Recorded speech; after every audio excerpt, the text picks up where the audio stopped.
I would say that if there is one space that the Congress party needs to fill to keep up with the times is to build the narrative of the politics of aspiration.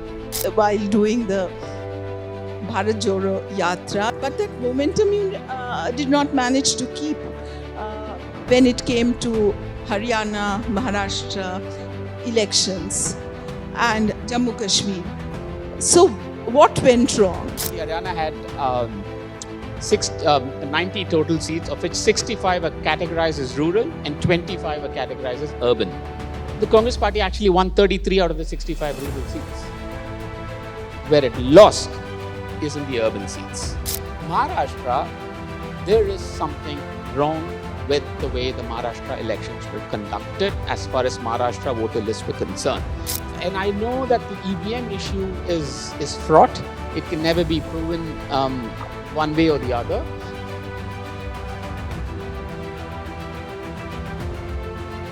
We are sitting in Chennai, Tamil Nadu, and DMK alliance was very helpful for you to get you the numbers you got in Tamil Nadu in both the elections. I think the DMK workers would be the first to acknowledge that the Lok Sabha election was almost an equal partnership where the Congress factor, the Bharat Jodo Yatra factor and Mr. Rahul Gandhi factor played an enormous role in the victory.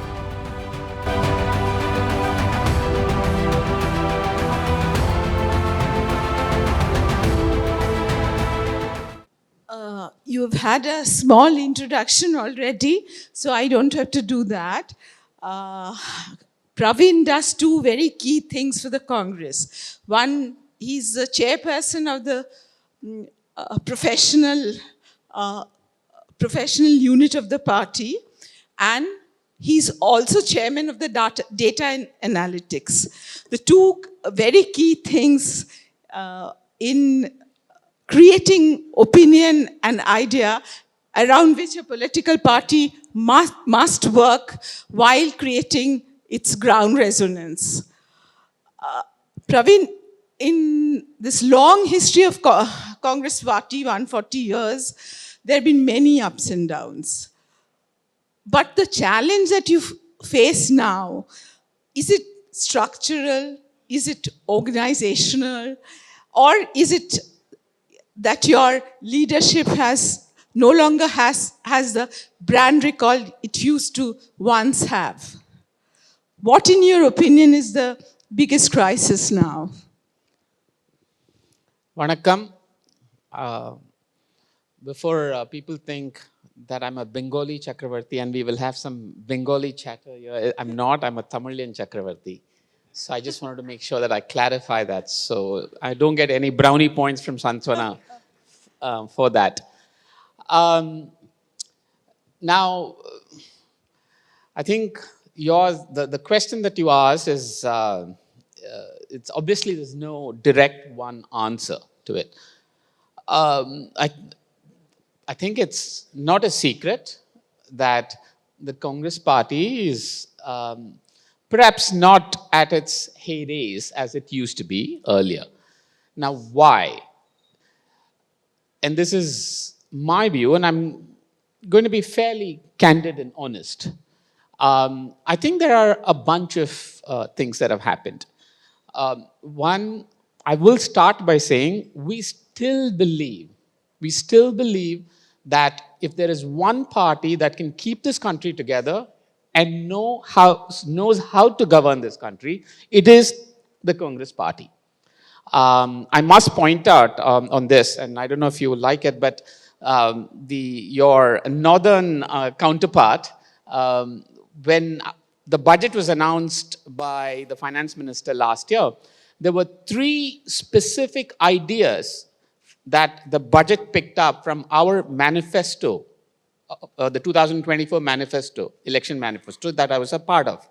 And it was 3 specific ideas, and to which the editor of your Delhi cousin said, oh, the ideas still come from the Congress party.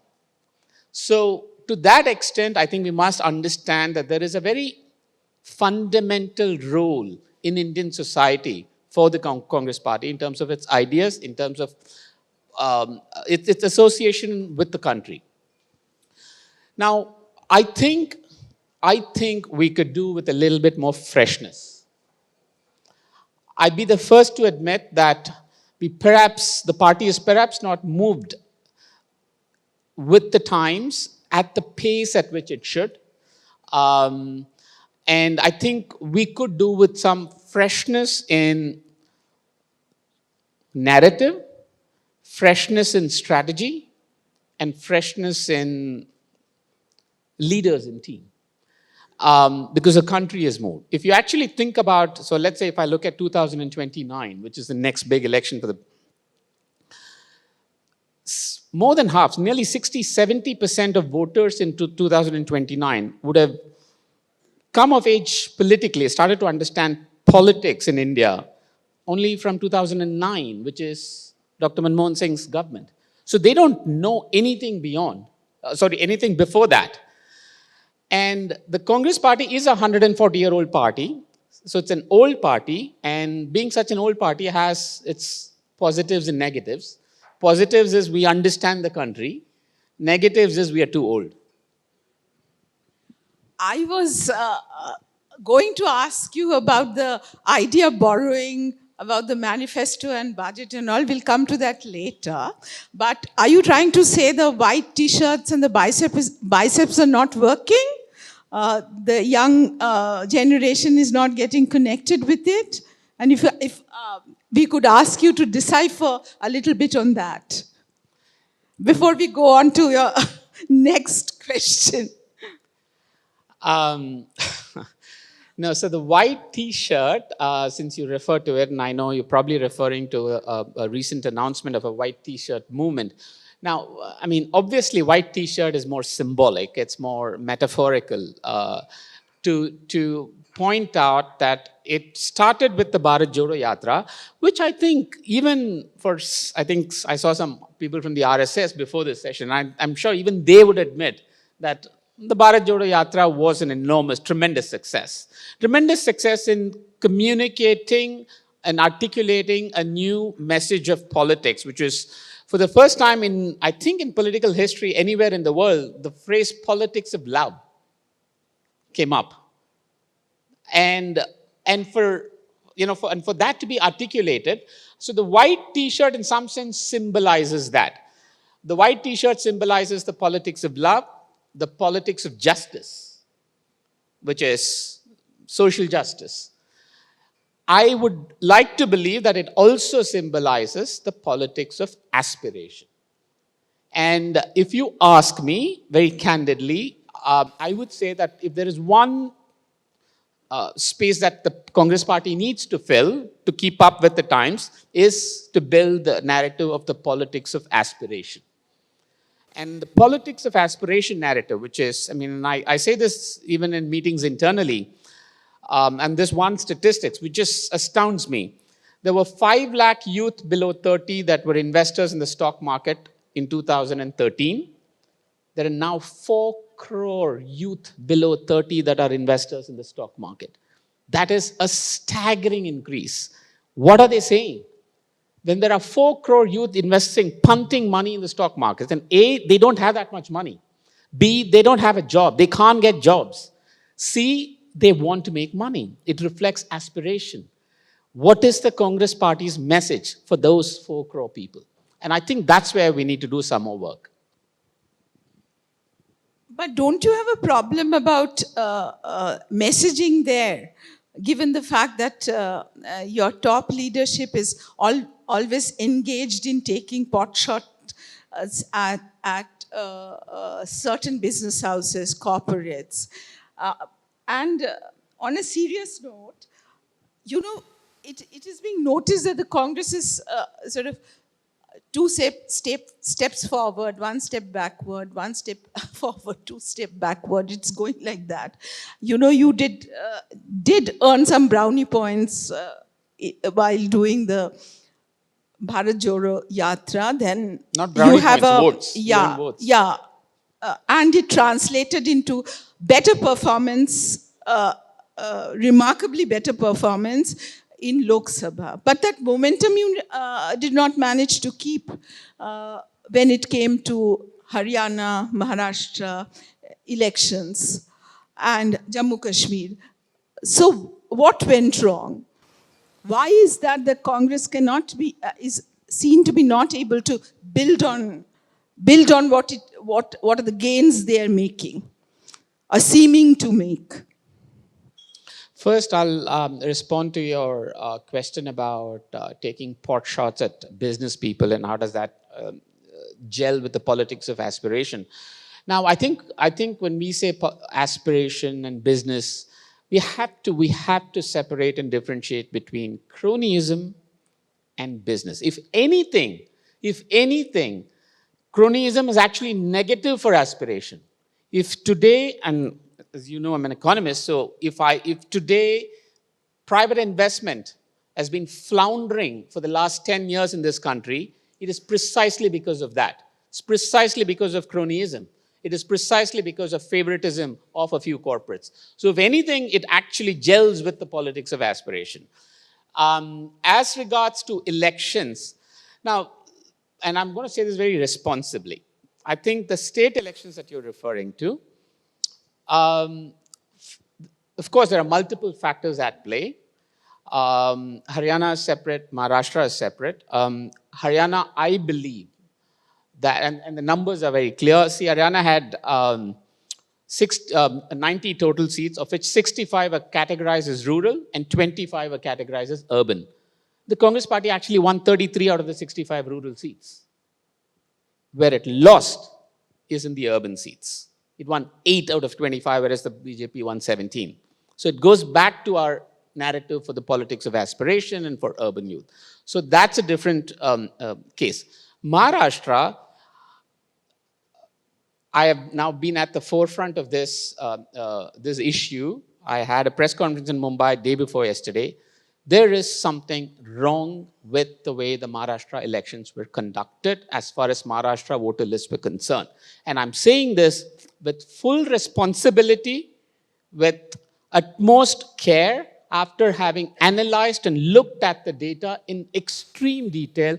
And I've placed all of these numbers, both I've discussed this with the Chief Election Commissioner Rajiv Kumar personally, and I've also put it in public domain. So there is something absolutely amiss with the Maharashtra election voter rolls. There was certainly, that was a very, very big factor. Second, yes, you could argue, did the alliance work, not work? Did it work as well as it did for the Lok Sabha elections? And perhaps not, perhaps not. So I think so we have to be careful before we interpret the Maharashtra election outcome and start to extrapolate or paint that as a generic picture. Yeah, at least you didn't say that it was the EVMs. And you have been going on and on about the EVMs, and neither the Election Commission nor the Supreme Court has borne you out on that. So if you're so convinced, why have you not been able to prove it in court? Why do you keep talking about the EVM where there are many states where you have won?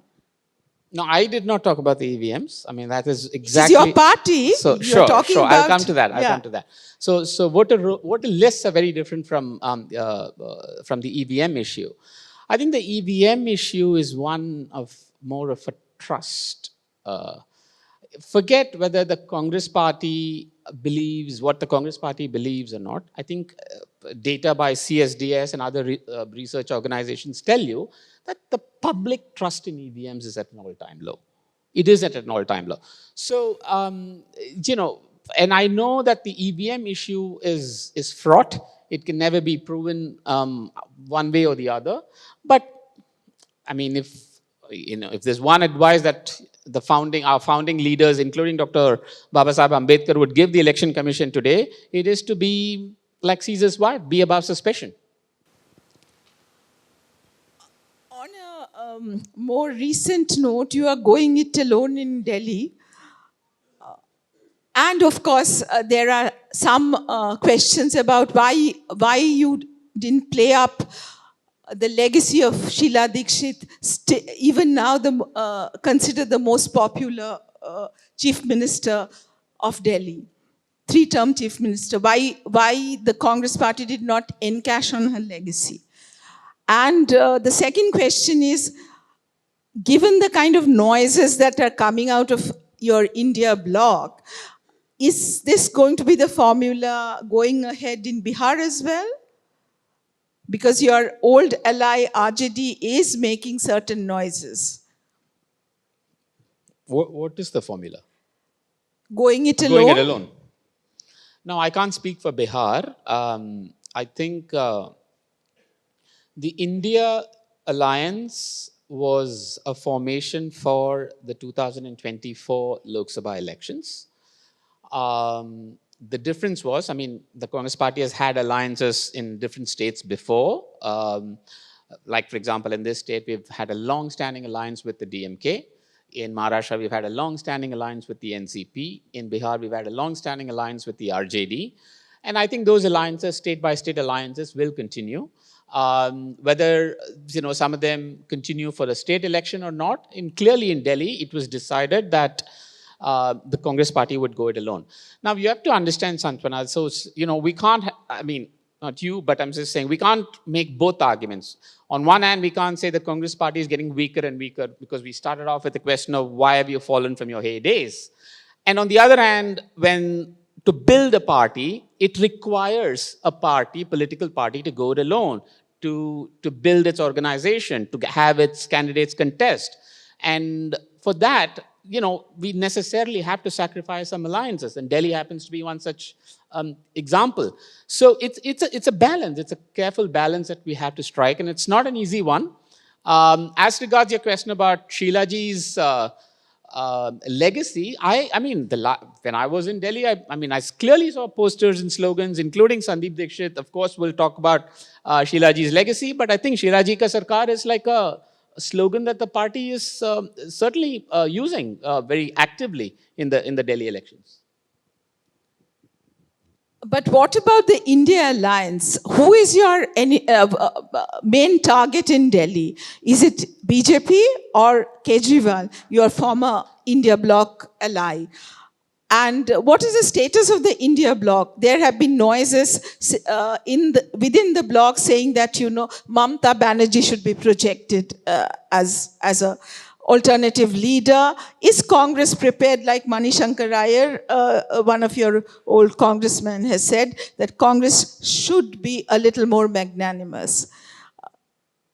Is there any thinking on those lines? And what is the status of India alliance? Like I said, the India alliance was a formation for the 2024 general elections, parliament elections. The next election is 2029. We still have 4 more years to go. Now, 4 years in politics, as you know, as a very, very senior political journalist, is a very, very long time. Now, talking about magnanimity in the Congress party, I think the magnanimity is shown in numbers. It's evident in numbers. The Congress party contested the fewest number of seats in the parliament elections in 2019 and 2024 in its history. And that's magnanimity. The magnanimity is not about some phase or something for the Delhi media or for some television cameras for people to hold their hands and project. Magnanimity is about what is happening on the ground, how many seats. When the Congress party contests fewer seats, that means we're giving up seats for other parties. And that's where it shows up. Praveen, if I can interject, it is also, you wrote to the number in alliance, depending on some of your very strong ally. We are sitting in Chennai, Tamil Nadu, and DMK alliance was very helpful for you to get you the numbers you got in Tamil Nadu in both the elections. I think the DMK workers would be the first to acknowledge that the Lok Sabha election was almost an equal partnership where the Congress factor, the Bharat Jodo Yatra factor, and Mr. Rahul Gandhi factor played an enormous role in the victory. Well, who takes the call in Congress? Is it the CWC, Congress President, or the former Congress President? Takes the call about what? Wearing white t-shirts. On buying T-shirts, with, about branding of the party, about organizational shake-up, which is pending for so long, which may be reason for the downslide to some extent. The huge attrition. One of your former Congress leader has said there are 16 chief ministers who left the party since 2014. You know, normally they say success has many fathers, failure is an orphan. With the Congress party, failure has many reasons and success is one. But see, I think this is, like I said, this is not a new party. I mean, these are structures that have been there for a very, very long time. I was personally involved in the election of the Congress president in 2022, personally involved as someone who ran the membership drive. So there is a constitution for the party. There are departments of the party. I happen to chair 2 of them. So there are processes and systems in place that make these decisions. There is the Congress Working Committee. If anything, contrary to what you may seek to portray, I would argue maybe sometimes some of these systems and processes are actually in need for a refresh and an overhaul. So it's not like there are no systems and processes. There are perhaps too many systems and processes. So you are in search of a new look. Yeah. Okay. Yeah, I certainly am. Okay, so you said that there were 3 ideas which Nirmala Sitharaman picked up or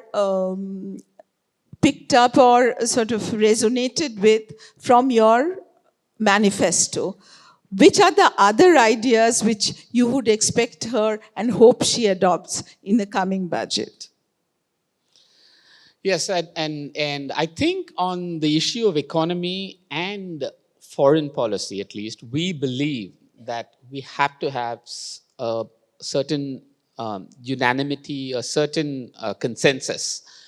And I think it is not a secret that, the direction that my mentor and former Prime Minister Dr. Manmohan Singh laid out in 1991 is been pursued by successive regimes, including Mr. Vajpayee's regime, and perhaps in the last 10 years. I think it is now time to acknowledge, and Dr. Singh will be the first to acknowledge, that it is maybe we now need to rethink. We need to rethink in terms of some structural changes, and pardon me for being a bit technical, but we have to move from what we would call the macro to the micro, which is more labor market oriented policies, because the fact is the jobs, we saw some sessions about artificial intelligence, these are all going to have a huge impact on labor market. Second, I personally think we cannot, and not just me personally, the Congress party believes that we have to have exports. We have to grow. Exporting our way is to prosperity is the only way for India right now. And for that, we have to go back to having a freer regime in terms of import duties. So sitting in Tamil Nadu, if you talk to the apparel makers in Coimbatore and Tirupur, they're losing out to Bangladesh and Vietnam because of import duty structures. I wish the finance minister and the government takes note of this and lowers import duties, because when Coimbatore and Tirupur start exporting apparel, that means it's jobs and jobs for women and unskilled. Similarly, there was another idea that we had, which is for around mining, strategic mining.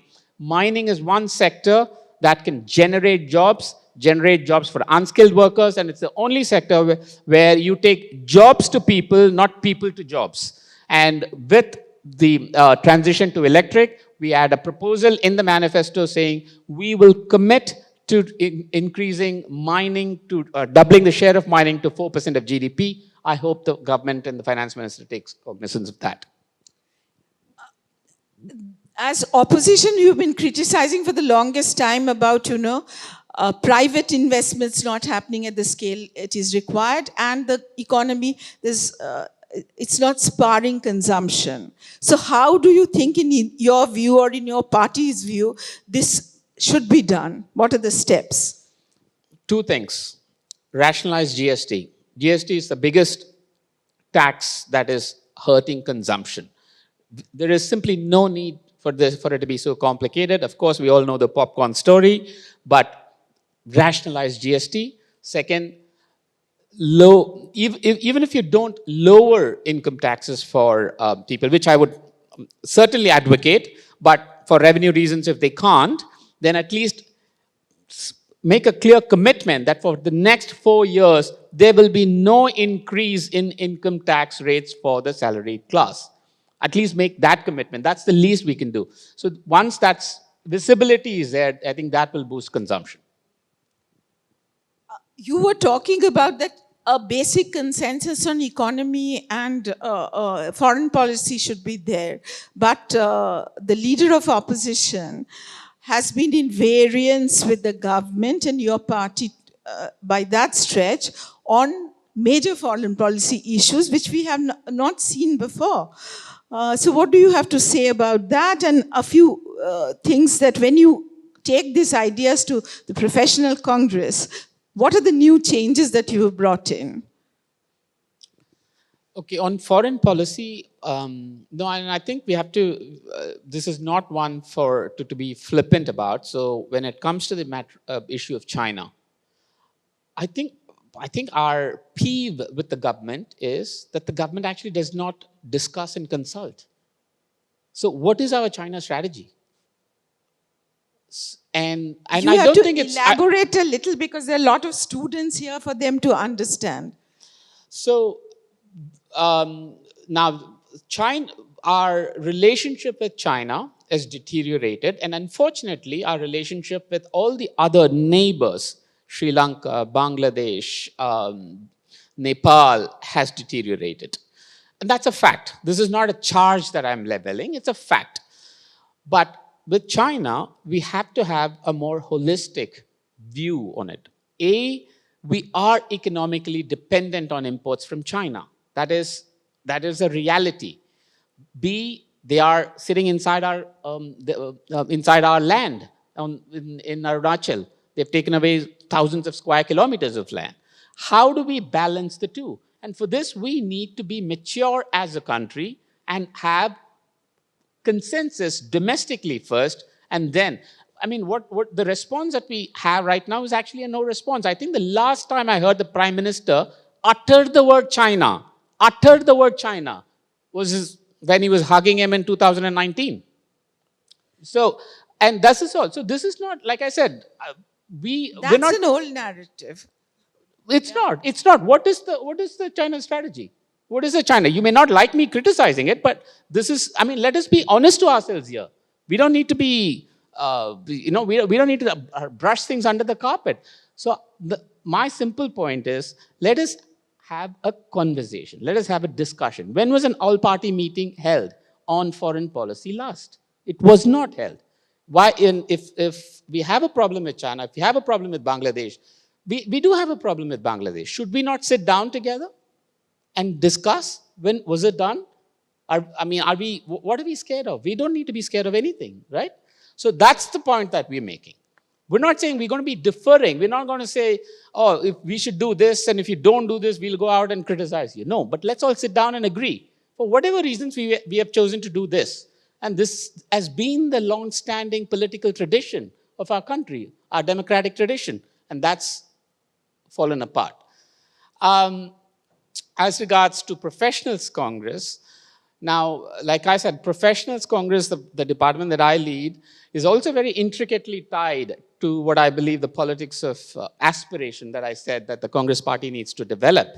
And for that, I think we have to, the message that we have to carry with us is we absolutely are for aspiration. In fact, the message should be almost as straightforward as it is okay, it is good to chase wealth. It is good to make money. Aspire to get wealthy. And we will support you in that endeavor. Do it legitimately, do it fairly, and do it in a clean manner.